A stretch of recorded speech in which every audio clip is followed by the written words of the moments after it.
Shall we start the session? Yes. Tech team? Yeah. All right. Tech team, are you ready? Nishu, you're welcome. Jeff, please go ahead. Also here. Yeah, you can start. All right. Hi. Hello, everyone. Good afternoon. Good afternoon to you all. Hope you had a very refreshing and sumptuous lunch, but let's welcome you all to the afternoon session. As a part of VAccesS, we had two very fruitful discussions in the morning on education and communication domains. Now it's time for the third domain of the day, the first of the afternoon session. It's about the domain of activities of daily living. Before we move into it, we'll just go through the Zoom protocols. It's in the webinar mode. The attendees will not be able to unmute their audio and video anytime. The attendees, if you want to type the feedback or comments or questions, you can do it in the chat box. The moderator will pass them to the panelists. The attendees who would like to see the automated live English transcripts, click on the more icon down. There'll be 3 dots and choose the view full transcript. There is an Indian Sign Language interpretation is available throughout the session. We thank them for their support. During the panel discussion, there is an option to listen to the live Tamil translation. In the Zoom menu, click on the globe icon. You can choose the Tamil. So, on the Zoom menu, interpretation you can choose Tamil. You can mute the original audio, and you can always get back to the English anytime if you feel like. If you have any difficulty, you can contact us. You contact two staffs of Abha at 9790117077 and Varsha at 94496050. So the plan of the afternoon, the first session is that we'll be showing you a pre-recorded demonstration video of accessibility solutions in ADLs from Vidya Sagar team, and that's the team and the panelist and the vendors list for you in the screen. And this will be followed by the panel discussion for 45 minutes by our eminent panelist, whom I'll be introducing to you after the video. To give a basic introduction about the domain of ADLs, that is the activity of daily living, as the name suggests, are the basic activities performed by individuals to take care of themselves and to adapt to the environment. It is a skill that is learned and taken throughout the life. These includes ambulating, dressing, grooming, eating, brushing, toileting, and much more. And the ADL skill leads to independence in everyday life. The assistive devices and the adaptations can develop, enhance, sustain, or restore the person's ability to provide their own care independently in the home settings as well as in the community. Such adaptations can help the people with disabilities to engage in a meaningful and sustainable activity relating to self-care and independence in living. As I already told you, now we'll be moving on to the domain, and we'll first see the video and then we'll come back to the panelists. Tech team, over to you.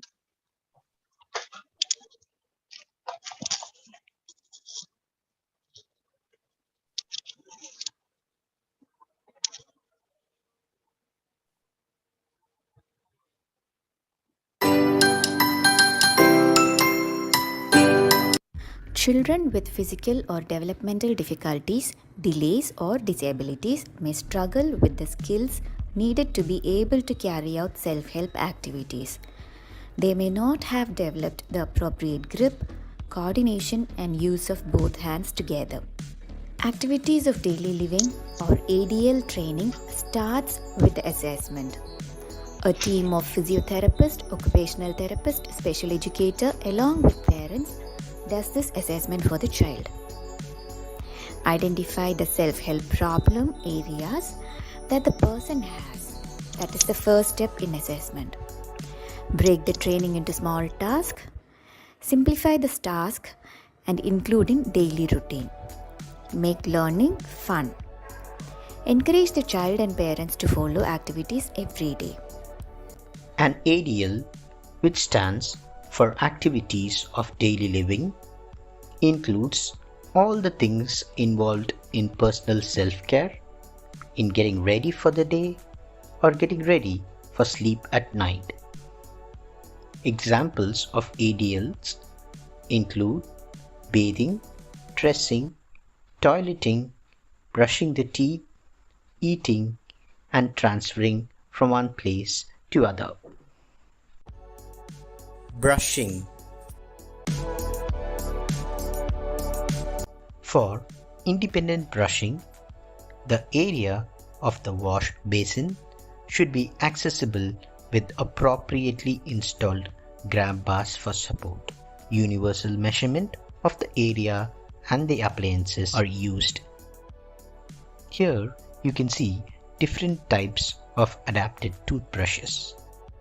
Here you can see the use of universal cuff or easy grip used for better holding and to make brushing easier.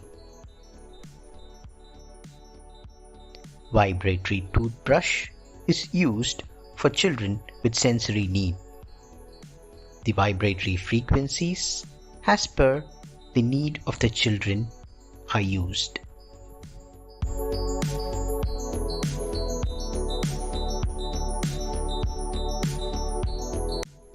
It can be used by person or children with physical limitation under medical advice. Toilet training. When should we start toilet training for a child with special needs? This is a question that many parents come to us with. Parents sometimes may not want to push an already physically challenged child in ways that are difficult for the child to perform. But with proper guidance of how to slowly prepare and train the child, introducing simple assistive devices and making some modifications in the child's house, toilet training can be made possible for many children. Children normally start indicating about need to urinate before they are 2 years old. We can train children with special needs to start indicating early at this age. Keep toileting routine as consistent as possible. In the toilet training process, the child should be trained to undress, position himself in the toilet seat or chair. Adaptations to hold while sitting should be provided for safety. Home visits are essential part of toilet training to modify the toilet to suit the child's ability and the condition. The type of training and modifications changes with the type of disability and age.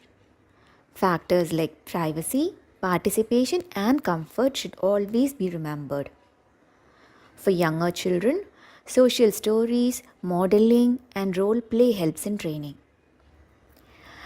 If the child fails to learn few or more steps in the toilet training process due to physical, intellectual, or medical reasons, then alternative ways to support the person in a dignified manner should be trained to the carers. Bathing and showering. Here you can see an adapted bathroom. The adapted bathroom has a sliding door,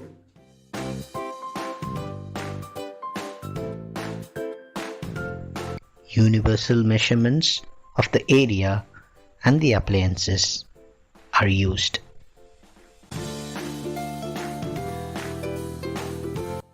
Grab bars for support and an accessible commode. A wooden ramp is installed at the entrance of the bathroom for easy access. Different types of bath chairs, which are height adjustable and comfortable, are used. Anti-slip mat used to prevent injuries from accidental falling from the wet floor. An adapted mug for easy hold and to prevent the spilling of water, adapted shower knobs that is placed at an accessible height. In this video, you can see a child trying to reach his bag with much difficulty, but with the use of adapted brush, he is able to reach his bag and clean himself. For those who find it hard to hold the soap by hand, can use a liquid soap with an adapted brush. In this segment, we will watch different ways of fixing grab bars in toilet and different types of commode seats. The girl in the video is using community-made wooden parallel bar to walk.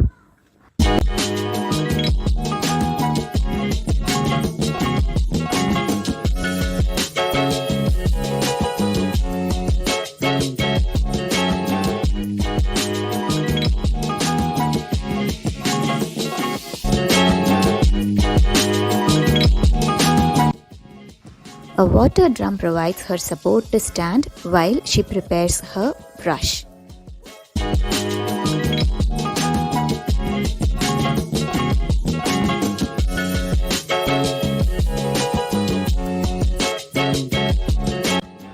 Grab bars fixed inside house helps her to walk to her toilet.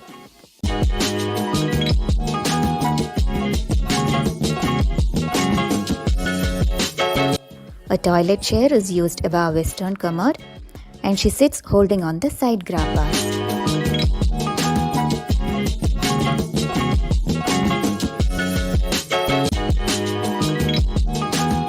This is another way of fixing grab bars to hold inside toilet.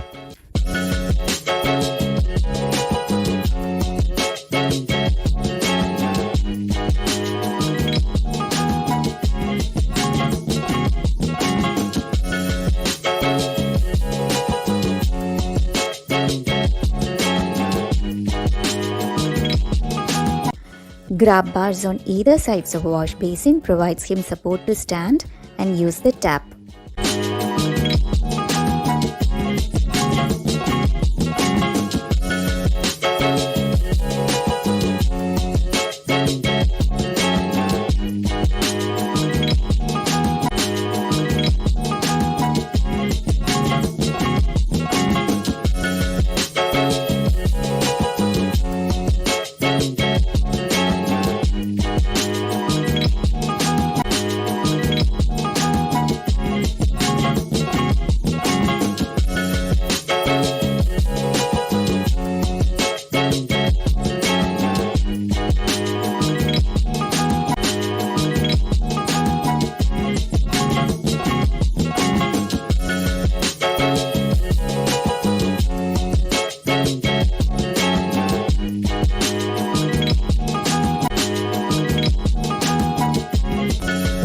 These are different types of potty chairs for infants, toilet seats, and footrest to support feet if the commode is high. Here, a portable commode, toilet seat on a foldable commode chair, and a commode chair made in PVC pipe are shown here. Here, the first picture is a commode chair that can go over a western commode, and the second picture is a commode wheelchair. Modifications for toilet training. For little children, use potty seat on the floor. This gives good stability and confidence to sit. Use of toilet seat inserts help to reduce the size of regular western commode. Place grab bars near the toilet to help with sitting balance and transfers. If the child uses wheelchair or a walker, ensure the bathroom is accessible. Use of hand jet and its placement should be accessible. Transferring and toileting. A transfer chair is a mobility aid to move people with mobility challenges to and from a wheelchair, chair, bed, car or toilet safely.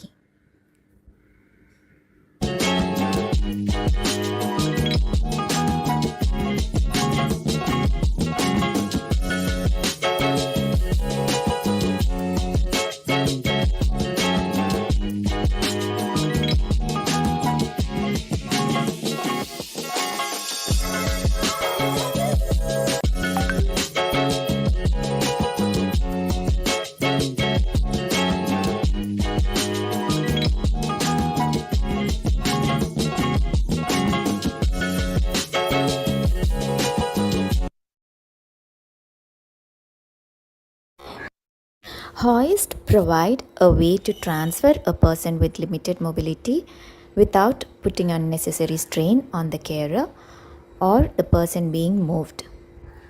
When the adult with disability is heavier for the carer, as the parent gets older and need more people to assist in transfers, then hoist could be suggested. We train those particular parents how to fix the person on hoist and transfer.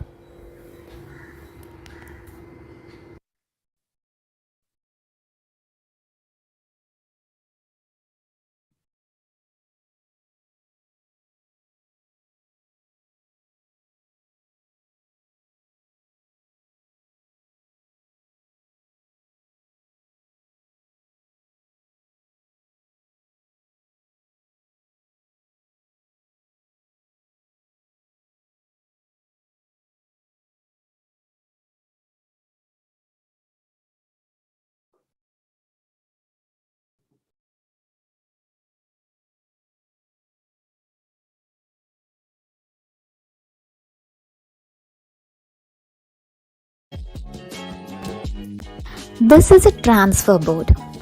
While moving from bed to a wheelchair, sit on the side of the bed. The wheelchair should be placed close to the bed. One half of the transfer board is on the wheelchair, whereas the other half remains on the bed. The person can slide through the board. If the person lives in his or her own house, these modifications can be done permanently. If they live in a rented house, then portable or makeshift kind of modifications can be done. For example, if a grab bar cannot be fixed in toilet, then a strong metal tap or a big bucket or drum filled with water can be placed nearby, which can be used to hold and sit. Grooming skills are very important for our kids to be able to live independently in the community. There are assistive devices that can help persons with disabilities achieve some levels of independence. We are presenting some of those assistive devices that we use to train our children and adults with disabilities at Vidya Sagar. Adapted nail cutters are used to trim the nails on the right hand by creating a support that holds the clipper in place on the flat surface by simply putting downward pressure on the clipper using his left hand. Here is a button holder with a grip. The button holder is put into the button and pulled out through the buttonhole. You can see a person using big buttons on his shirt so that he can easily pull it through the buttonhole. This is an adapted sari. The pleats are pinned up and so is the pallu. The person wearing it has to just wrap it around. Here you can see a child with an adapted kurti and elastic pant. The kurti is front open and the velcro is attached to it. Here is a skirt with a velcro. The velcro is attached at the waist of the skirt and it is just wrapped round your legs. Here is a dressing cupboard at reachable height. The person on the wheelchair can open the cupboard and choose the clothes he wants to wear. Here is a cloth reacher which can be used to reach out for clothes at a height. Instead of a leather or a stainless steel strap, a velcro is attached to a watch. In the shot shown here, velcro is used which is worn by children as they can easily remove and put on the shirt. Here, velcro is replaced with buttons and zip in a trouser which is worn by children with special needs.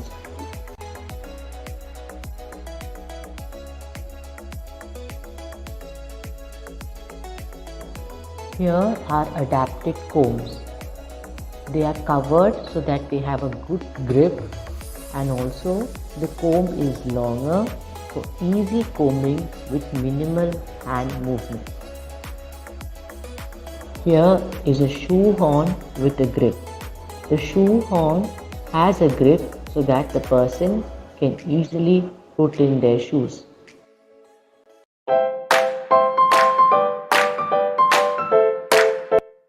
Eating and drinking skills include holding and using utensils properly, drinking without spilling, eating variety of foods, table manners, and other mealtime routine. Learning to eat and drink can be a challenge for many children who have multiple disabilities, including visual impairment. A child needs to learn many skills in order to eat and drink independently. This is one major area of training that VAccesS focuses on. This training starts from early intervention and it continues every day. We make sure that the child eats one meal in school. Parents are also given hands-on training on feeding their children, correct positioning for eating, appropriate choice of utensils, and the type of food to help the child eat easily and safely. We make some modifications in the utensils, the grip, furniture, and visual adaptations to make eating more independent. We are sharing some of those adaptations that we use in VAccesS. This is about adaptations used in eating and drinking. These are some adapted plates. Here there is a white plate with some colorful cups. These are used for persons with low vision so that they know where the food and the sides are. You can use contrast mats to make it more visible. The blue plate is with a bowl so that the food doesn't spill over. The pink plate is a deep plate, whereas the blue one is a shallow plate. These are different types of adapted spoons. Based on the child's ability, adapted spoons are designed to assist individuals who experience difficulty in feeding themselves with a standard spoon. Adapted spoons are used when bending their wrists or grasping or the eating motion becomes difficult. The spoon has a soft cushioned grip that helps the person to keep the spoon in the hand comfortably. If the child has sensory issues, the towel can be put under the plate, and if the table is too low for the child, it can be increased by adding a raised surface on the table. You can see there is a contrast mat under the plate which will help the child with low vision. Here there is an adapted wooden chair and a cutout. Adaptive plates and bowls are designed to make dining easier by reducing the amount of effort it takes to gather and consume food. Food often refuses to stay on the plate as the bowls slide around. These problems can be solved. These are different adapted bowls used for people. These are bowl holders which can be used for people with involuntary movements where the bowl content will not spill. Here you can see an adult using a long bib to prevent her clothes from getting dirty. Her plate is kept at the side so that she has easy access to the food. In this clip, there is an anti-slip textured grip surrounding the cup. It helps people while taking hot beverages. The dysphagia cup is specially designed to assist those who have trouble in swallowing. The user simply tucks their chin towards their chest while drinking, which allows their swallowing to be easier. Auditory adaptation for tumblers. Auditory tumblers are used for individuals to adapt to sounds and distinguish different tumblers. A double-handed mug is used for people with involuntary movements to have a better hold. This is an insulated self-stirring cup used to stir liquids which need stirring.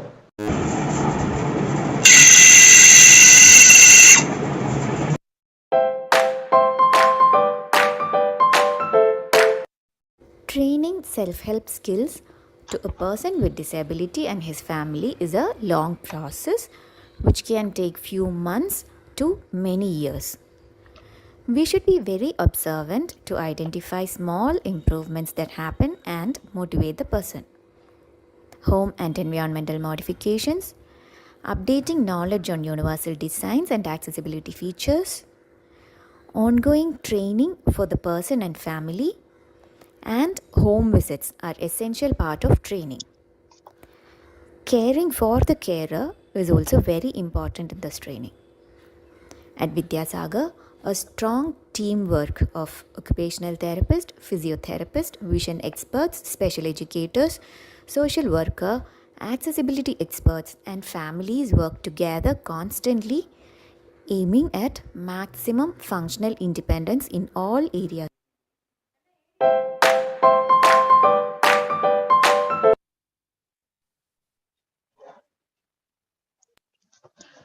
Well, that was the video, and now it's the time to introduce you to the panelists in this domain. There are 4 panelists.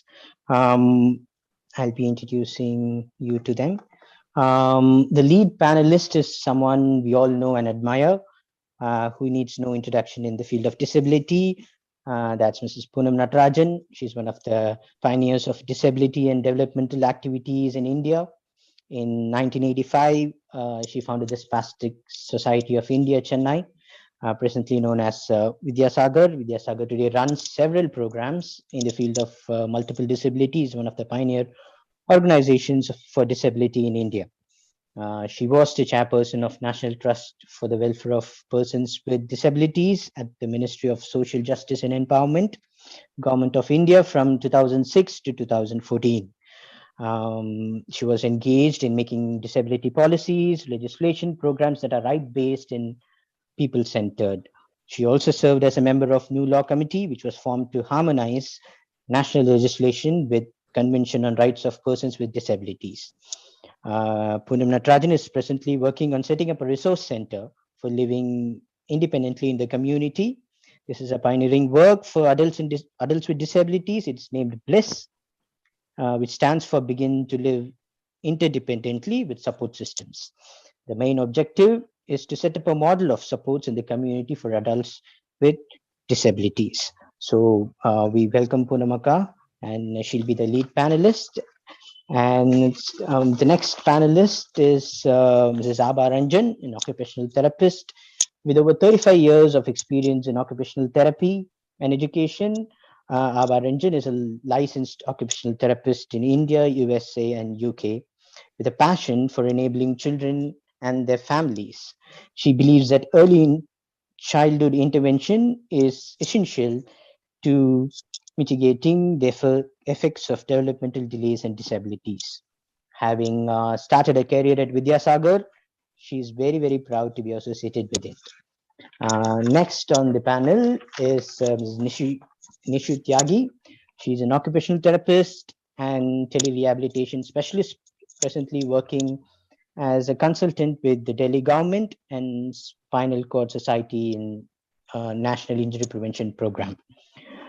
She's instrumental in initiating a telerehabilitation services at the Indian Spinal Cord Center in 2014, working with IIT Delhi and other esteemed institutions, and developing a virtual reality, low-cost diagnostics and ICT applications for rehabilitation and healthy living. She has produced and successfully provided more than 2,000 personalized videos to individuals on occupational therapy, physiotherapy, patient care, and caregiver education. She is also an associated editor for Spinal Cord series and case journals. We were supposed to have Mrs. Asha Palanikumar, the speech and language pathologist, but due to unseen circumstances, she could not be here today. So in her place, we have our very own Simi. Simi is the coordinator of physiotherapy services in Vidya Sagar, having finished her graduation in physiotherapy from Mahatma Gandhi Institute in Kerala. She's been working for 20 years in the field of disability. She heads the physiotherapy department, and she has done a lot of parent training programs and CMEs in the field of disability. She's also a neurodevelopmental trained, NDT trained therapist. So we welcome Simi also to the panel. Now I hand over the floor to Poonam. She'll be taking over and with all the questions. Over to you, Poonam. Thank you so much, Jeff. And also to introduce Jeff. Jeff is also part of our therapy department, and he's also a very senior therapist. Simi and Jeff work together and solve a lot of problems for many of our students. And Jeff also runs a clinic. And well, very much all of us go to him for our physical problems. So yeah, it's nice to be here together. I was hoping Asha is here because when we started in 1985, the original team was Abha, Asha, and me. And then we were joined by Srikala, Sitaraman, and Ishrat. So, we had a lot of fun setting this up together, the center, and really working on a kind of a protocol of how to train parents with children with neurological impairments, with multiple disabilities. And one thing that was I learned so much from this team of Abha, Asha, and me, because that is where I got the idea of a transdisciplinary worker, because we easily shared information, learned from each other. And by the end of a year, each one of us was actually able to look at a child independently in all areas and, start making a training program for that child and working with the parent. So it was a great, happy learning time at that time. So anyway, Asha is not here, but it's good to have Abha. And great to have you, Nishu. We met, if you remember, when we're doing Vidya Sagar was doing a program on understanding disability. And when we did spinal cord injury, Nekram and Nishu did an excellent program. And of course, with Simi here, Simi's been at Vidya Sagar for many years, so it's really good to have her with us. And the film is very much part of the work she does. And so that's, portrayed, and maybe she'll tell us more about it. But this panel discussion is, we've had very good morning with 2 excellent sessions on education and communication. And now we have ADLs. But I think we must keep remembering what Radha, the director, started by saying, that though we are having 8 domains, they are all interrelated. And as we talk, we realize how much they are interrelated, isn't it? So, but what is important in this a panel discussion is that we're going to go with the questions which have been posed by the parents and the staff members and give answers from there. So I just thought this was a good idea. Actually, Raju started with this. And so I thought maybe if we have the questions here first, and then, each one of us can talk around all the 5 questions. It would be better and would save really for economy of time more than anything else. So the questions that have been posed by the staff and parents of Vidya Sagar are question 1, how to think beyond brushing, bathing, grooming, and eating as ADL. Number 2, how to transfer and translate the therapy skills to functional activities so the person becomes independent. So very important. Question 3, a person with disability develops a natural pattern for performing activities that may not be encouraged by a therapist. Should we always use the right posture during ADLs? Question 4, a multidisciplinary team chalks out a program that may sometimes be impractical for parents or a person with disability. Would a transdisciplinary approach be better? And how to make it a practice? Do we have a simple, low-cost, accessible tools available over the counter. So ADL training starts at an early age. Yeah, I think they're wonderful questions. I would just like to add to the fifth question.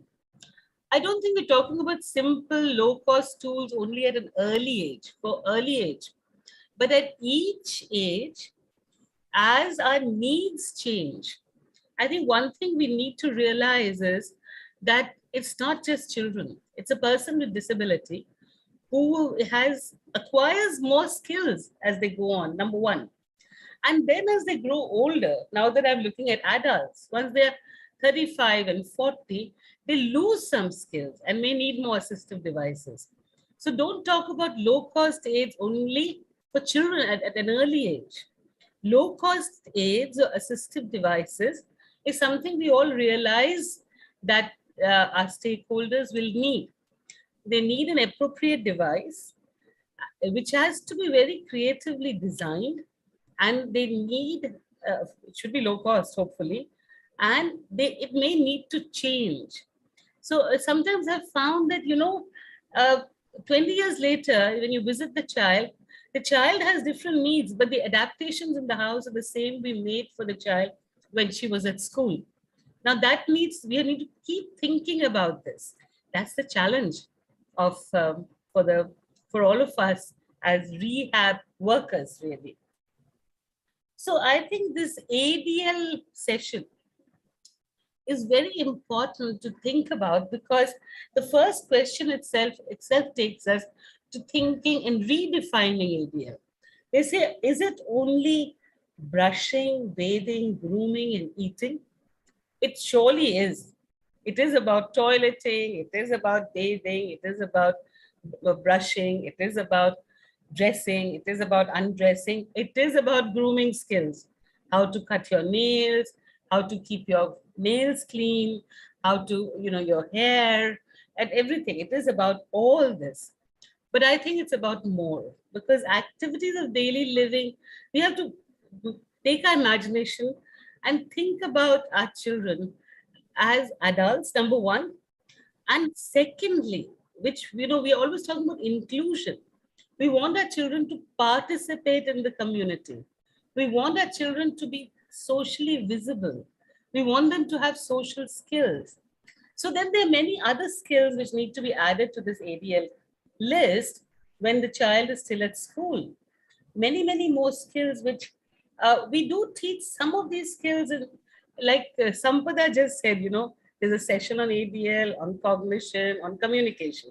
But actually, that is what is called the multidisciplinary approach. But if you had one session incorporating all three and really making it the question number 2 of making it a functional activity, you would move towards the transdisciplinary approach. The kind of things Abha, Asha, and I were trying to do way back in 1985. How do we help this mom who's so busy with so many things to do one activity which will address Abha as a therapist, Asha as a speech therapist, and me as a teacher, all our needs in one go? It's very important to also think of the mother's timetable, the father's timetable. You cannot give, this big list given by this each of the specialist experts, and the poor mother's stuck and doesn't know where to start. So she simply puts it away in her bag, and the next time I go, let me see what I can do, kind of a thing. It has to become a functional activity, not later, but as you go, as you start in early intervention, it should become a functional activity. I think that's very, very important.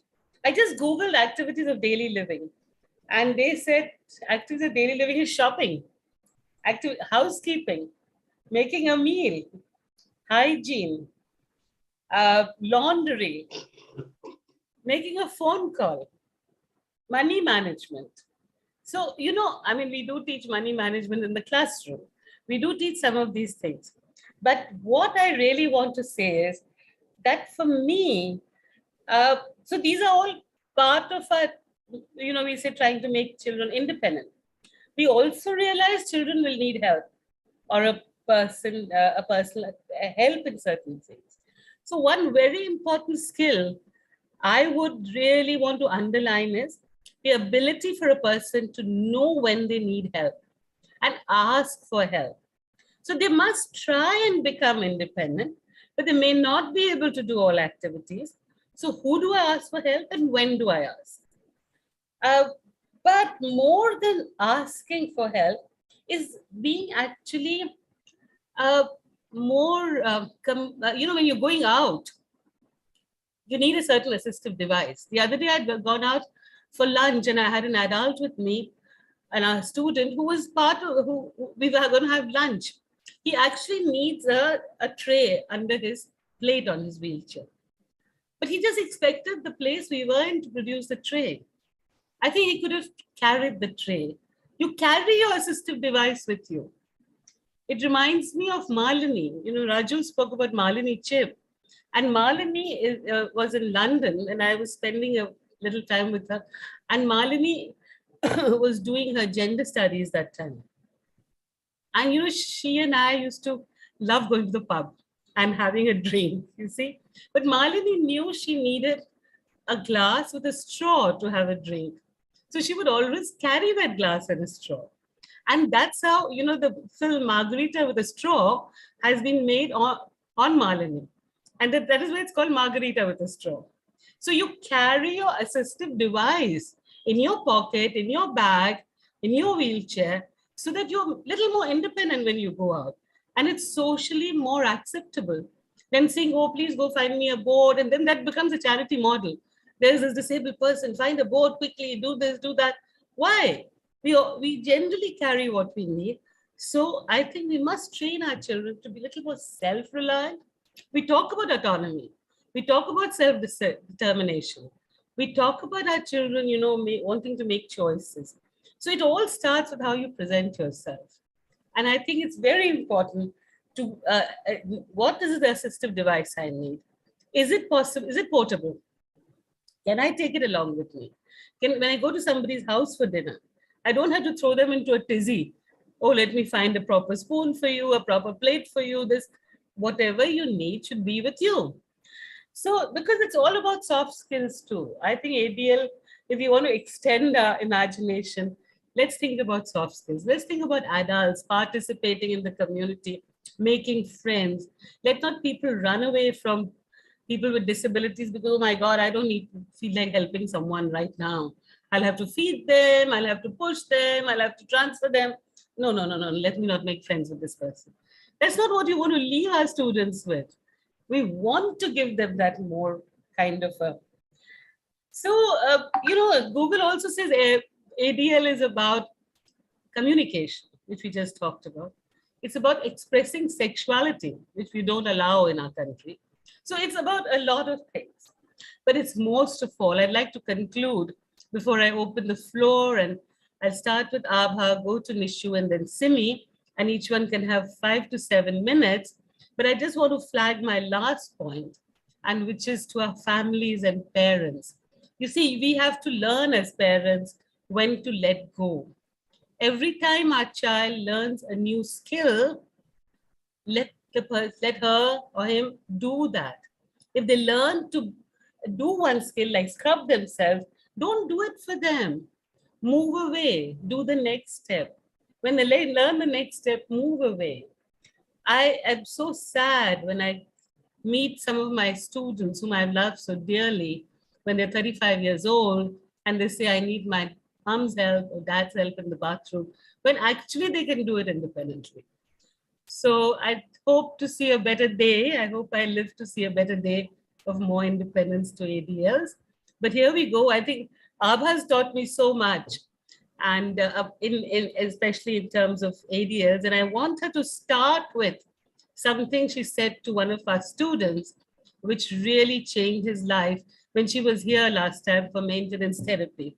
So Abha, do you remember what I want you to start with drooling.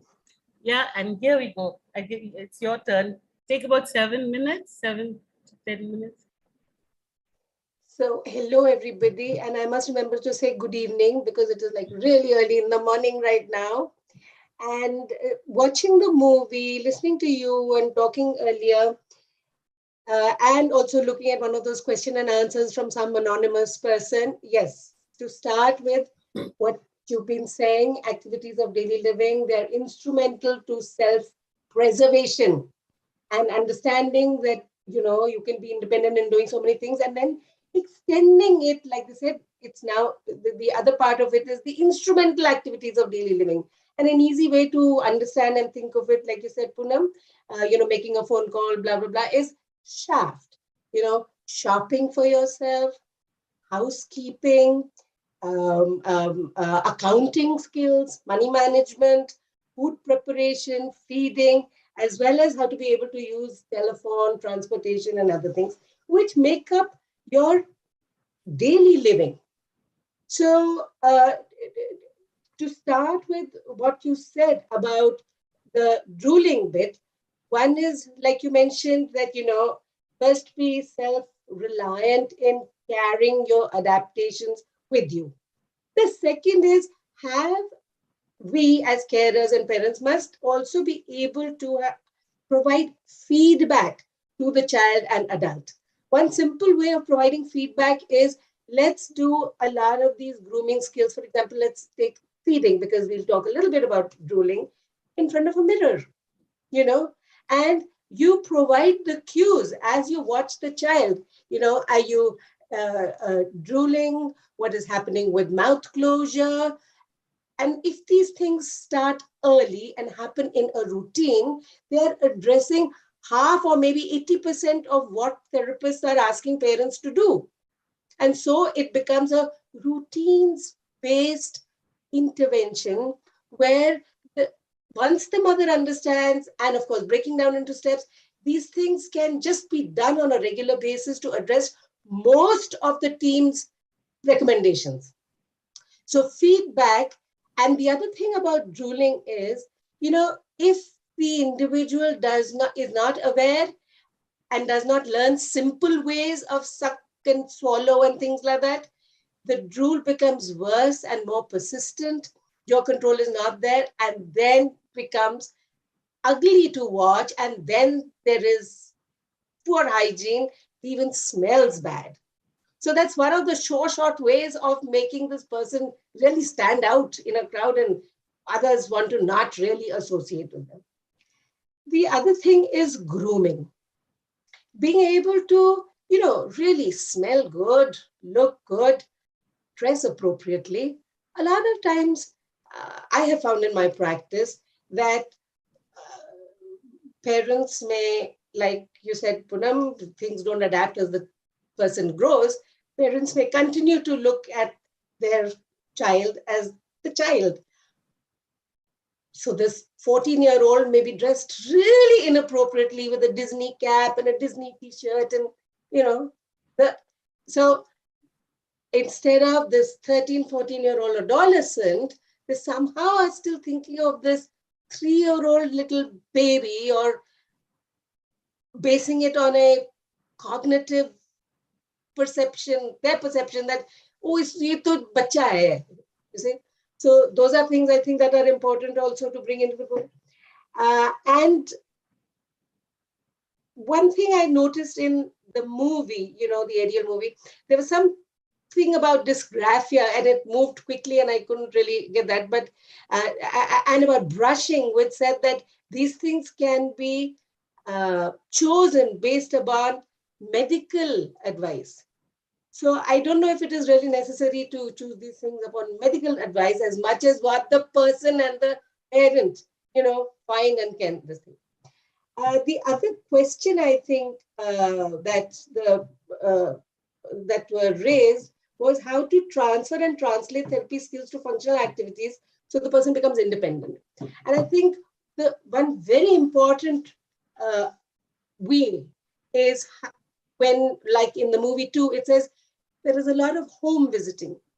So home visits have to be thought of really carefully, that if you're going to be working on ADLs, right, parent, child, and you, home visit must be done during the appropriate time, during the child's routine. If the child is having a toileting, brushing, bathing routine at say 12 in the afternoon because they wake up late or whatever it is, Make your home visits at those appropriate times.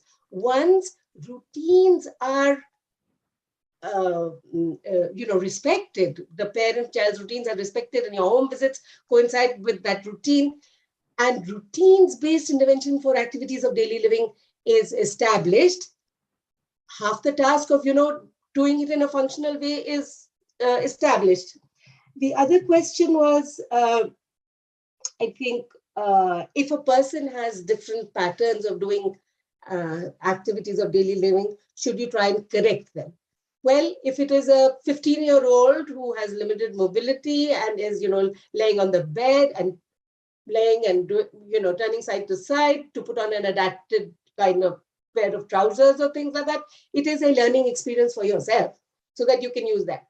However, for a very young child, and when you're starting with early intervention for young children, it is important to bring your, knowledge as therapists, again, to the parent, so that positional correction, best maintenance of joints, best ergonomically, how they use their limited movements for the best outcome, must be constantly, in our minds as therapists, to provide the most appropriate evidence-based information to the parents. For example, I know there was a parent who was talking about how, her son had really poor head control, and in her mind, she did a real great thing by creating a strap around the head with a button at the back, which had another strap, which, she, kind of created a little sling here, and then she could put his head up. That's because to get that information that, head control develops against gravity, muscles become stronger against gravity. All you need to do is right from the beginning, position the child on the tummy, encourage head lifting. So those are the kinds of things that therapists have to bring into, that kind of information, which, is based on real evidence that you bring in. So that was the thing that I wanted to say about when a person is doing things just the way they can. A lot of times, if it's an adult, then that's the way they're doing it. If there's some evidence-based stuff that you can provide, then that's good. But in early intervention, you have to provide that information and knowledge that will best help the parent to take that work forward. And of course, multidisciplinary team chalks it out, but half the time it doesn't get done because the routine of the parent or the routine of other caregivers that are around the child, that make up the team around the child, the TAC, are unable to, do it. So put the child on the corner, do 6, 10 up, biceps and 3 triceps and sitting and no. And the thing is that you can discuss as a team and come up with one routines-based program where most of it gets addressed during the child's routine. Being able to put on clothes, take off clothes, identify what clothes, being able to make choices about what to eat. So many of these things just get addressed through the daily routine without really disrupting everybody else's routine. And yes, definitely, if there is one person who's the care coordinator or whatever you'd like to call that person in the multidisciplinary team, and they are providing the the main communication between team and parent, well, that's ideal too. Because it helps you move away from that medical model to a more social and rights-based model. And I think the last one was about other simple low-cost aids. I think all of you would be even better to answer that. I'm sure there are many low-cost simple aids, and great adaptations. I always feel if you don't know how to tie shoelaces, we have slip-on shoes, we have Velcro, we have, if it's really taking 30 minutes to button a button-down shirt, just stick the buttons on top and pull up the shirt. So a lot of creative adapting. I just worked with, and actually with a lady I live with my landlady. She's 75. She fell and she broke her wrist, and she just didn't know how to tie her shoelaces. So what did we come up with? Keep the shoe a little loose, already pre-tie the laces, and with her left hand, she could slip her feet in, just pre-tying the shoes and keeping them ready instead of. So those kinds of adaptations, definitely just the individual and the parent can do on their own as well, which I think are ways that we learn as therapists as to what can be done.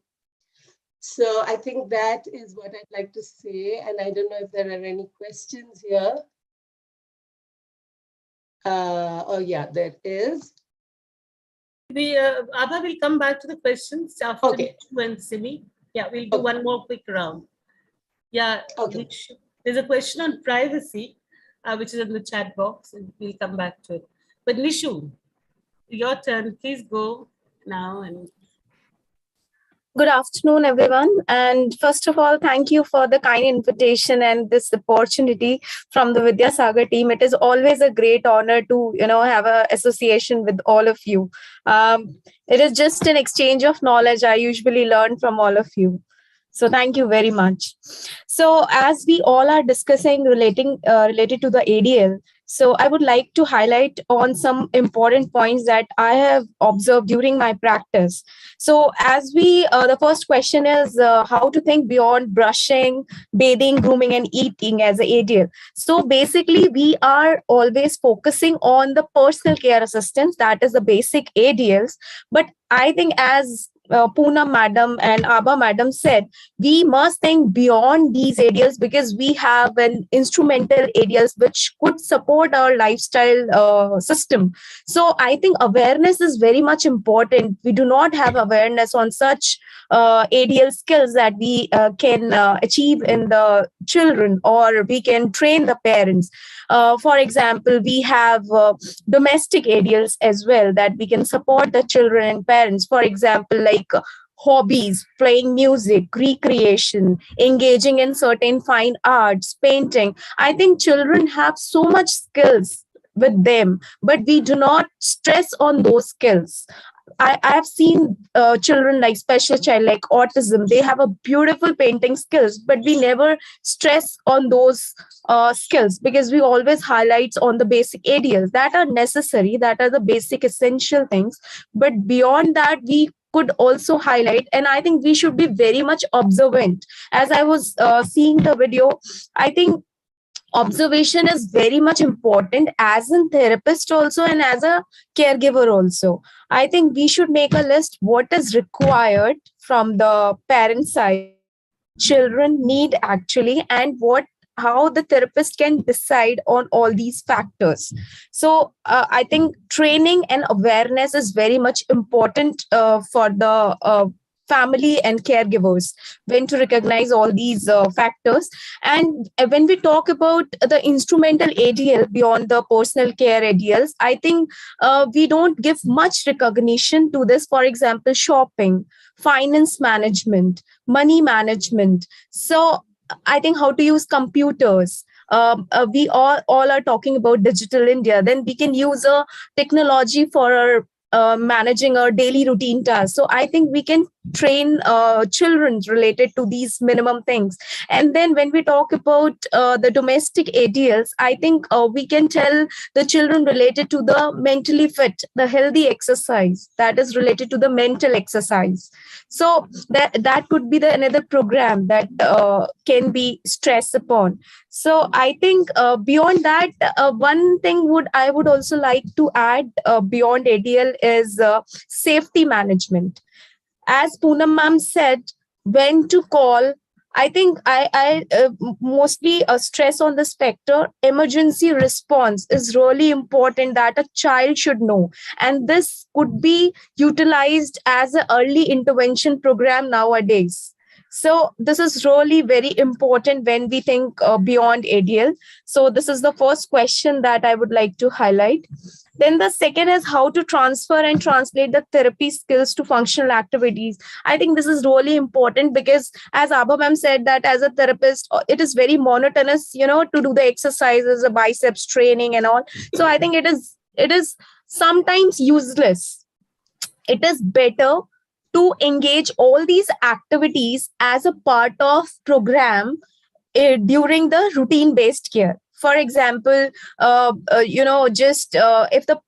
the child is eating himself, so it is just doing the training of biceps. So I think we should introduce a activity based scheduling to all parents. They should know that what kind of activities that we can introduce during a child routine.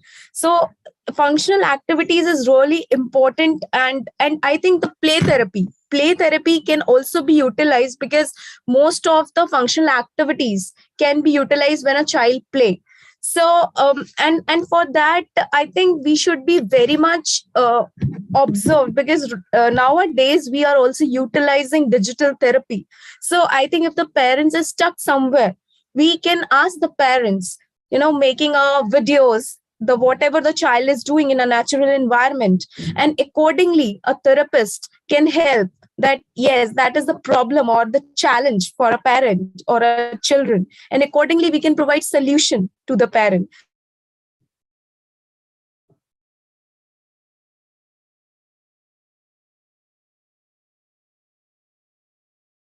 I think this is really important. Good, yeah. I think we have lost her connection. Yeah, what happened? No, I think we have lost her connection. Right. Can we move to Simi Akka so that we'll get back? Okay. Am I Yeah, she's frozen? back. Yeah. Okay, you are, I'm you are. audible. Yeah, I'm sorry. Okay. Yeah, you can So continue. I think okay. So I think functional activities it is says about lot, but how to incorporate or integrate in a natural system is really important. And beyond the functional activities, I think one of the most important part is community participation. If we introduce those functional activities in community during the community participation, so child will be like very enthusiastic. You can really see what are the challenges a child is facing or a caregiver is facing, and accordingly we can provide solution. So that is the thing that how to develop a natural pattern for performing activities. And I think the third question is really important because I have seen lot of things like that. Because when we read during our degree time or the post-graduation time that this is the right posture, this is the correct pattern, just to train a child or to train a caregiver, I think that is okay. That is a usual practice. But what I believe is caregiver is a real based researcher, is a true based therapist for the child. So I think we should also learn some fruitful activities from a parent too. But sometimes we neglect all those things, which is really important. So I think we should work on that.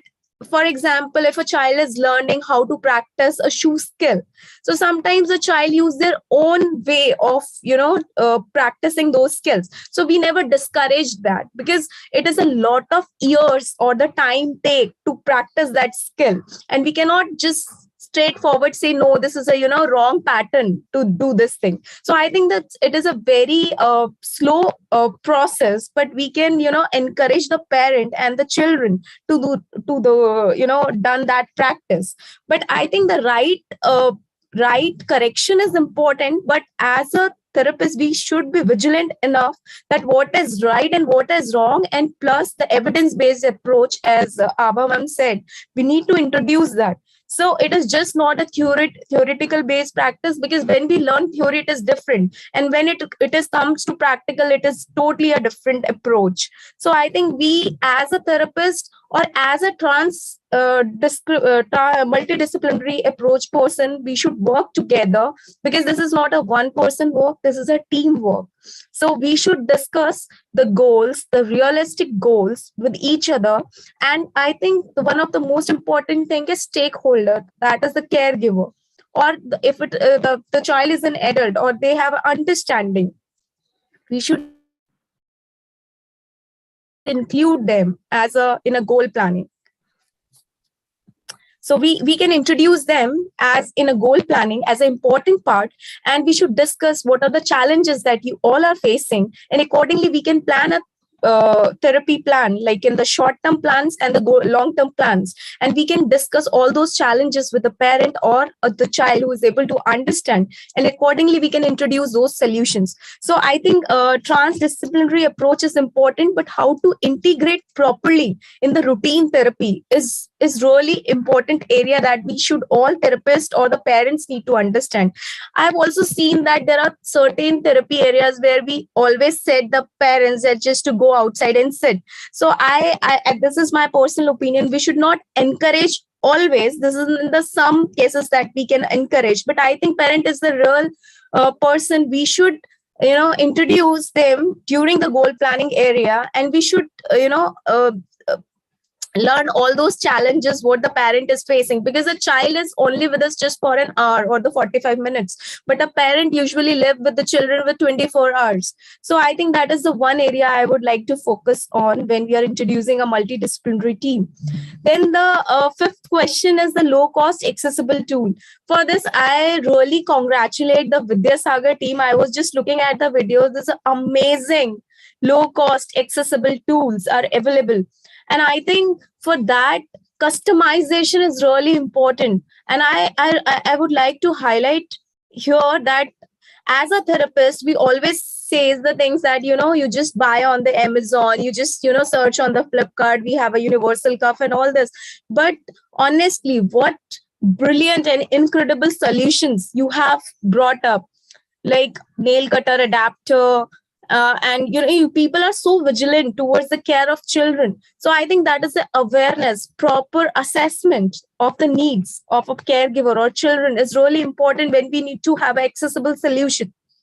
So I think I must say you people are doing a wonderful job. If we are talking here about the low cost accessible solutions, you are the best persons. You can provide good assistive devices. There is no other than you who can provide. But yes, the parent should know that where to go for the proper assessment. Customizations are important. You should know your goals, for what things you are planning to purchase an assistive device. Talk to your therapist, talk to your children. Okay, and accordingly you can modify the devices accordingly. And if you have a device, you can go to the functional activities. So I think all the 5 questions are interlinked.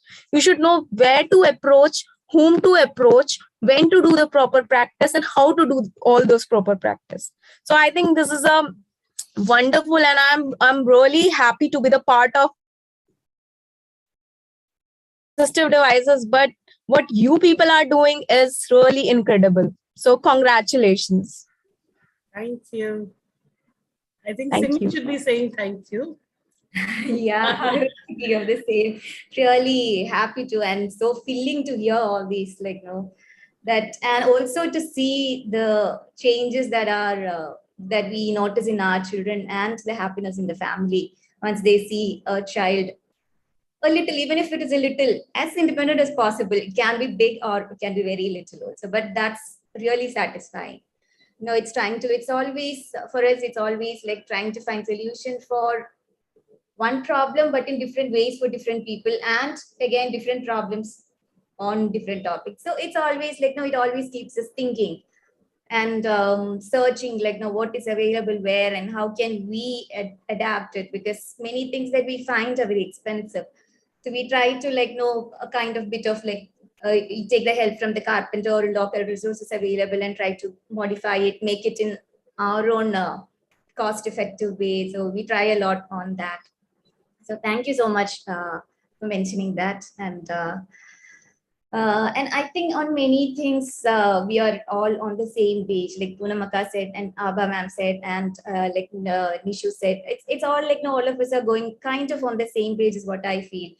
And like Poonam started activities of daily living, it doesn't actually end with 5 things that we have learned years back. Now it's like widening up, and it's like everything that we do every day can be activities of daily living. Like we do a lot of things, and it's not just about it used to be like more about self-care activities, caring for the self, which can also cover caring of your health, your emotional well-being. All that also should be mentioned under activities of self-care activity also.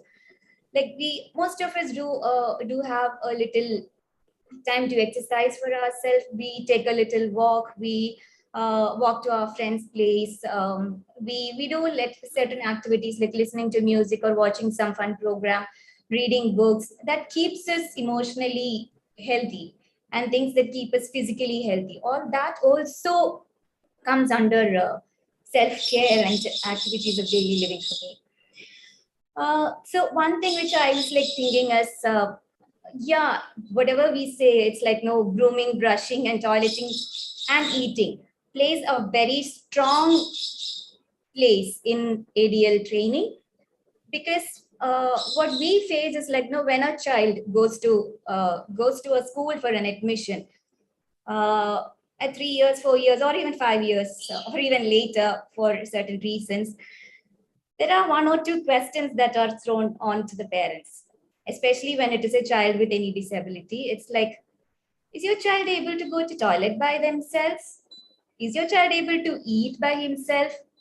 Because all of the children do that in school. So if the child is not able to do, then is the child allowed to be in school or not? So keeping that in mind, I think when we know there is a child with a special need, we should start training ADL as early as possible. Maybe from 1.5 years, 2 years, small little things that they can learn. Because going to toilet is one step, one question from them. But going to toilet is not just going to toilet. It is moving towards the toilet. It can be on a wheelchair, by walking, or use of a helper, or it can be any ways. But walking to the toilet, able to undress and dress, able to wash, all these comes under one question, which can be really huge challenge for children with physical disability. So knowing all this, we should think of all possible assistive devices, all possible adaptations, all possible training that we can do to the child and to the family. And whenever we get time and opportunity to train one function through the day, it should always be made use of. So that's one thing that we do in school also. Like, one another thing that we do is like home visit. Like Abha said, we do home visit, but the most important thing to remember is the visit should be at the time of the routine that we want to teach the child. And the same way, when we have to do a toilet training, we can teach the parent, okay, this is how you have to do, this is how you take the child to the toilet. If the child has difficulty in sitting, these are the things that you can do. Put grab bars on the wall, get an adapted toilet chair. We can say all that, but it would be more motivating, or it would be a better learning for the family if we do the same when the child is with us in our center, because the child is with us the whole day, like 8 hours in a day, the child is with us. So that 8 hours we do it here. We show them how we take them to toilet. We show them how they sit in the toilet. We show them how they can undress, dress, all the adaptations that are possible. And if possible, recreate the same thing in their home situation. So for the child, the 24 hours, it doesn't look like, okay, I have high funda structure in school and I don't have anything in house. Or I have a totally different thing which I may not be able to know how to use it. So we try as much as possible to create the same kind of adaptations in situations at home as well as school, and the same kind of instructions or the same kind of training, the communication that we use, the cues that we give, the kind of assistance we give, everything would be more or less the same. So training in ADL is not just training a skill to like be able to go to the toilet and come out, just to like brush. It is a mix of many things, which answers one question already. Like, no, it is not that a therapist can teach you to how to sit in a toilet. The physiotherapist will teach you, and how to take a mug of water or use a jet. The occupational therapist teach you, and how to indicate when you need, the communication therapist teach you. It cannot be that way. It is like when the function has to happen, function is more important. Who teaches you or how you teach is not the criteria. That the function is important, and the function has all the elements, which physiotherapist does, which occupational therapist does, which the teacher does, which maybe a friend does. So everything put together is a function. What we do is also like, no, we don't do certain things by ourselves. We take some help from some specialist or our friends or family member or someone whom we meet. So everybody is like, no, everything we do is like interconnected, and it's like, no, we take tips from others. So basically look at the function and what all will help, what all suggestions or adaptations or guidance will help the child in that function can be done by anyone. Can be done by the whole sequence of taking child to the toilet, helping them, training them, getting back can be done by physiotherapist, can be the whole sequence can be done by OT, can be done by teacher, can be done by family. Everything can be done by everyone. You don't have to like, no, make into bits and pieces. So I think that is one that is the answer to like my answer to the way of looking at a transdisciplinary approach to an issue or a function, which is part of every day. You don't need different specialists working in different ways. And again, how does, there are certain things, definitely there are certain things a specialist teaches a person with disability or a child. Because when a child comes to me as a physiotherapist, I know which muscle should be working which way, or how can I work on a little bit of balance in the child? How can I train the child to like, reach out to a certain things? How can I help the child to walk or things like that? And there is definitely, each specialist has certain things which maybe only they can train the child the best, maybe compared to others. There are certain things, but that doesn't cover the function. The things that I teach, I teach children how to sit better, how to sleep better, how to turn over better, how to walk better, different positions, how to maintain positions, how to maintain posture, so that later in life they don't develop a contracture, they don't develop a deformity. So I am trying to focus that. When I'm teaching a function also, when I'm teaching a position also, I'm thinking, okay, this is how the child should sit when he is eating. This is how the child should sit when he is watching TV. This is how he should sit when he is working. Maybe this is how he can sit or stand when he is brushing. So positioning is the element that the physio does, but in different situations, how it can be done. So that is how I think and how I translate it to a child or the family when I train. Same way with the control of movements. I know involuntary movements can be troublesome when the child has to eat or when the child has to brush or bathing. In all areas, it can be troublesome. So I would do a set of exercises. Maybe that would strengthen the child, maybe improve the grip, maybe give a better balance in the body, better coordination in the body. That would eventually help him in other areas, other functions of daily life. I mean, everything, be it studying or just meeting friends and chatting, can be any function. So these things can be taught in a separate way, but keeping in mind how it can be used when it is in a real life situation, everyday situation, when the child, like, it's a routine. So keeping that in mind, we have to train the child. Thank you. Yeah, and there was one more thing. Wrong patterns. Yes, when there are wrong patterns, yes, we get more vigilant about. And I think when you notice, as Abha said, when you have a child who's very young, in the early ages of development, when you see there is a wrong pattern that is developing, a wrong movement that is happening, that time you can actually try to change the pattern by training the child in the correct way. But when that is going to help the child in a function, maybe when the child is 5-year-old and the child is able to W sit and drink a cup of water, if you take away the W sitting, saying it is not safe for your joint, the child will lose the function of drinking by himself. So we can maybe think, okay, when he's drinking, let him sit by himself and drink by himself. Once you finish that, get to a better position which is safe for your joint. So that way we can think about the function, and when you're not doing the actual function, you can work around, correcting the pattern and all that. And there are one or two places where where I always feel, even if it is a wrong pattern, I always say like, no, if it is wrong pattern, and I do not want to accept that. There are situations when I say that I don't look at age, whether it is 2 or 20 at that point of time, because if the child has to eat, it has to be in the proper position. The child has to sit upright or recline sit, and the head has to be in this position. At that time, if the child has any involuntary movement or wrong pattern, I would make sure if it is uncomfortable. Also, it is for the safety, and we have to address it every time it happens. The same way when a person is traveling. If you're traveling in a car, Simi, you'll have to hurry a bit. You overshot at least point. 4 minutes. Yeah. At the last. 1 minute more, because we'll be, otherwise we won't. Yeah. Yeah. So when the person is traveling, if the person is lying in a car or in a wrong position with all these involuntary movements, and the joint is not in a safe position, with the travel, with the movement of the vehicle and the traffic and all, it can be dangerous for if there is a sudden head drop when the child is not having head control. That could be dangerous. Those are situations where we look at adaptations and ensure the correct posture to ensure the safety of the person. So these are certain things that we keep in mind when we think about adaptations, and that is what we have tried to show in the videos. Thank you. Thank you.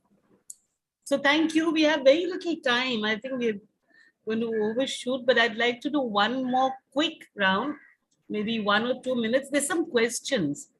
I don't know whether maybe each one can choose to answer some of those questions. One is the element of privacy is an important part of ADLs. How do we address that? Whoever would like to answer that?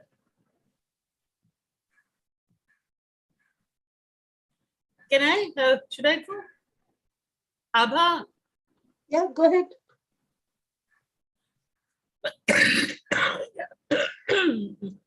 I think it's a very, very important part, the privacy bit. I was in a rural project the other day, and I was watching a circle time in a rural school day center, and they did it so beautifully. The teacher, how she taught these little 6-year-olds. Now it's break time. You can, sorry. You have so much time. You go to the toilet, you close the door. Sorry.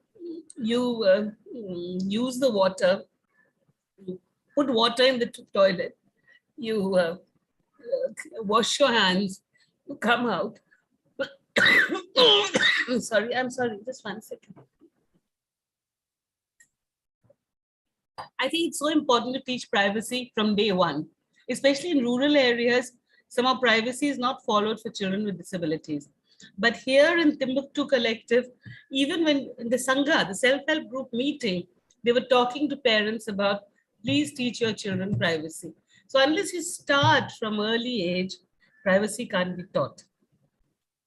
I'm sorry, because of lack of time, we'll go to the next question. Does that answer your question, Raju? The next question is food aversion. It does. Okay, food aversions in ASD is hard to address. One of my clients who's 9 is still on pureed food, and therapy haven't been of much help. Wondering if it is more than the defensiveness, as he had bad choking experience in the past. Any tips on that? Anybody like to go? I can share some experience from here. One is that there are a lot of swallow studies done. And I don't know if that is something that is routinely done in India. If there is actually a swallow study done and seen, how the choking is occurring. Is it because of posture? Is it because of lack of control? That can be addressed. And what is the therapeutic measures that are taken for, helping with the choking? And the other thing is also, again, starting early, oral sensitivities, choking. I think Asha would have been really great to answer that question, but from an OT kind of thing and from experience, looking at these, what is, doing the choking and making the process of eating a safe and enjoyable process, with everybody doing it together, with using different kinds of things like soft and hard, taking biscuits and dipping and tasting. So right from the beginning, a more joyful experience rather than a scary experience as well. So I think at 9, then you have to, retraining is required and getting the child to understand that, yes, it can be safe to eat. But then it's a complex thing, is the chewing happening? Are you going to start with mixed textures? Is it going to be only a certain kind of texture? Is it going to be chewy to help with chewing and muscles? So I think those are specific therapy interventions and decisions that, may require real thinking. So it's not that easy to immediately say that it is food aversion, it is fear because of earlier choking.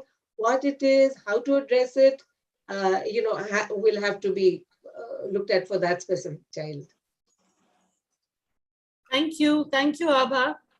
There's another question. How does one train the person with disability to help the caregiver to help them better? Nishu, would you like to go? Yes, ma'am. Yeah. I think they are talking about training the caregiver, right? Actually, you're talking about training the person with disability to become more assertive and to help the caregiver to help them better. That's what the wording is. So I think from my experience, again, learning is a very slow process. We can introduce, the process in some baby steps, to teach the skills that we required. And I think,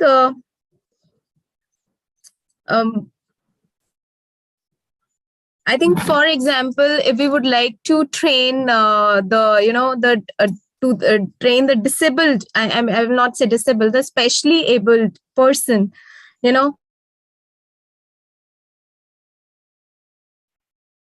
So I think it is mainly required. So that, am I frozen? No, you're right. We can hear you. Okay. So basically, what we are aiming for, that we would like to, taught to the children. So I think we can work on cue cards. Then we can bring some pictures that what we are trying to teach. And the most important is the chaining process. Like, for example, if just we are talking about the food aversion. For example, we would, start something that the child can eat the new food and the person is not happy to take the new one. So we can introduce a similar type of food to the child, and maybe we can start with the positive reinforcement that a child would like to have. And then we can have the similar foods. So once the child eat that food, then we can introduce a new one. So this is a kind of training experiences that we introduce in our practice to the child or the caregiver.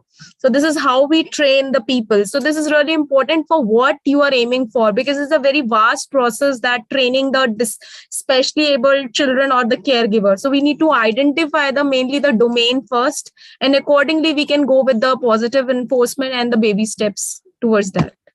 Okay, thank you. Simi, do you want to add to this? I was just thinking, when we are training the child itself, we can train them to what extent help has to be taken, and when they can tell, this bit I can do, this bit I need help. So if they can express that, so then it will be like kind of a partnership to finish that task. So that they should be able to express, which maybe we can teach them through various things like social stories, or by having what is that, the buddy training types. So from younger age we can try doing that, so that becomes their part of their communication, and they are then able to clearly tell every time, or with everyone, even if it is a new person going to help them, they can clearly tell, this is what I can do and this is what then they will not have that block that somebody is coming to help, I should just go with what they do. They don't have to take that. So that training can start from early communication training. This is what I would just like to add on. Yeah, I'd just like to add with what Nishu and Simi have said. I think it's all about how we nurture our children. Do they have a voice? Do they know? Have they got used to their disability and their body? What is their body? And they know that they need help in certain areas, but they try hard to do the best they can themselves, and then they ask for help, or do they just let their parent do everything? And they have this feeling. There's a problem of self stigmatization, and that I cannot do it. There's an incapacity, so I always need help because I'm a disabled person. So I think if we mustn't teach children that. Many times when we were running an ice cream parlor as a supported employment, I told these young people with disabilities, there's so many ice cream uh, uh, cups lying strewn. I said, hey, let's go and pick them up. They told me, Akka, you'll have to do them because we're all disabled. We can't do it. So there is this whole concept that I can't do certain things because I'm disabled. So I think that is required from childhood, how we nurture our children, how much assertion we teach them. I think that's very, very important that, there is this whole feeling it has to be done for me because it's learned helplessness, and let's try and get our kids out of that. And maybe I'm going to read out the last question, and then I'm just going to give each one of us 1 minute to, let me see what, let me just read out the last question. There must be instrumental activity of daily living while bathing, eating, grooming, etc. Basic activities of daily living.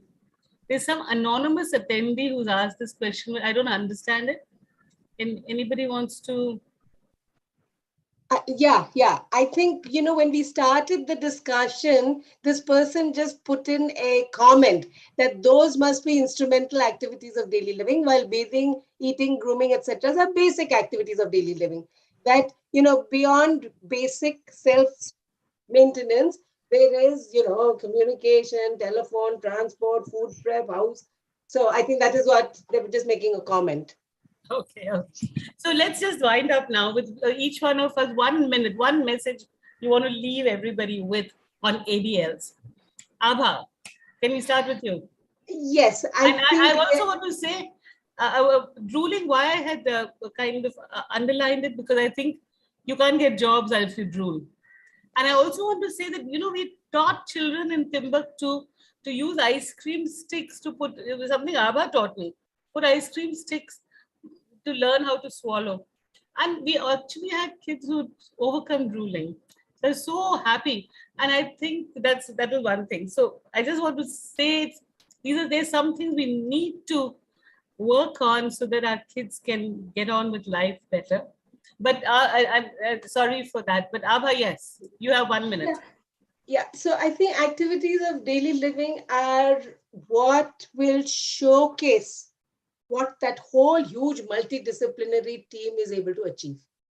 If you find this kid really independent, with whatever minimal support or whatever they require, the additional support they require, then the team around that person has been successful. If you have brought independence to their self-care and the other thing. And just 2 comments I want to make. One is, like Nishu, you said that play therapy is very important. I would just say play is very important. Play is the medium through which the child blossoms. And in a play mode, when the brain is in a play, exploratory and, discovery mode, that is when learning is true learning and stays for the longest. So ADLs, your other activities, learning, education can all be based in play, which is the work of the child. It is not the therapy of the therapist. It is the work of the child to play. The other one comment is, Simi, like when you mentioned that schools ask that, can your child go to the loo? Can your child eat? If this child cannot go to the bathroom and cannot eat, then the regular school is not responsible. and the child is not, that means this child cannot attend, child is not ready for school.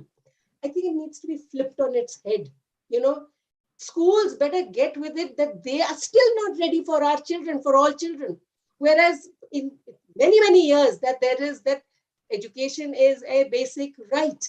If education is a basic right, any and every school is, it's crucial for them to be able to work with and deal with the needs of every child. For each child, whatever adaptation is required, and therefore flipping it to make the schools more inclusive, and for us to take our training not only to the parent, but this larger team that is going to be around the child within regular school systems. Thank you. Thanks, Abha. Thank you. Nishu, your 1 minute starts now. I have just wished to make one comment on today's session, ADL, and just a strong message. I think education is a vaccine. It is a very strong, powerful tool. And as a parent or as a caregiver provider, we should acknowledge education and awareness, and we strengthen all the capabilities that we have. And we should strengthen the same amongst all the children, which we can. So education is really important. So we never hesitate, not as a parent, not as a care provider. I think exchange of information is really important. So please understand that and strengthen your child capabilities accordingly. Thank you. Thanks a lot. Simi. I think there are multiple ways of making a change in a person's life, be it very small or very big. But it's also okay if you cannot bring about a functional change. You can still work. There is a lot of change that is happening within the child, within the person, within their thought process, and that can also make them be comfortable in participating in what they can do. Not necessary that we always have to make changes with what we do. So I think that is what I would like to add on. Thank you. Thank you so much, all three of you. Well, I just want to add two messages. One for our children with disabilities. Like, life is an adventure. And unless you become assertive to problem solve, find solutions. You want to go on a holiday, you want to travel, you want to visit, well, find solutions and move, so go to your therapist, go to your parents, salute the many solutions, look at assistive devices, and really get on, become, part of the community and independent citizens, but more also to parents that we, I know in India, we are, as the parenting skills are so much more protective of not only children with disabilities, but the non-disabled also. But I think we can really do a favor to our kids by letting go and letting them, even if they fall and have to struggle a bit, we're there to support them, but not support them before they have tried to perhaps help themselves. So the more independent we let them find solutions for their own issues. I know some young people with disability who are very dynamic. In every situation, they look for solutions. This is what's going to happen to me at the airport. This is what I have to do. This is where the toilet will be like this. This is what I should carry with me. So it's not that children and young people with disabilities are not looking at solutions, but some people have a little bit of, not some of our children feel this feeling of incapacity. And I think we should, as teachers and as our rehab people, help our children to get over that self-stigma. And, we are lifelong learners, and so should our children be. There's no end to learning. They have to keep trying to find new answers for their lives. And yeah, thank you so much. I really enjoyed listening to all of you. Thank you very much. Thank you. Thank you very much. Thank you. Thank you. Thank you so much. That was a very insightful panel discussion. We were very happy and privileged to have you all, and we truly appreciate your time. And the time you have spent with us was very fruitful. We express our deepest gratitude to you. Thank you so much. The next domain would be on mobility, and it will be starting at 4 o'clock. My colleague Simi will be taking over at 4 o'clock. So Thank you all. We'll have a break now and we'll meet at 4 o'clock. Thank Bye. you. Bye. Bye.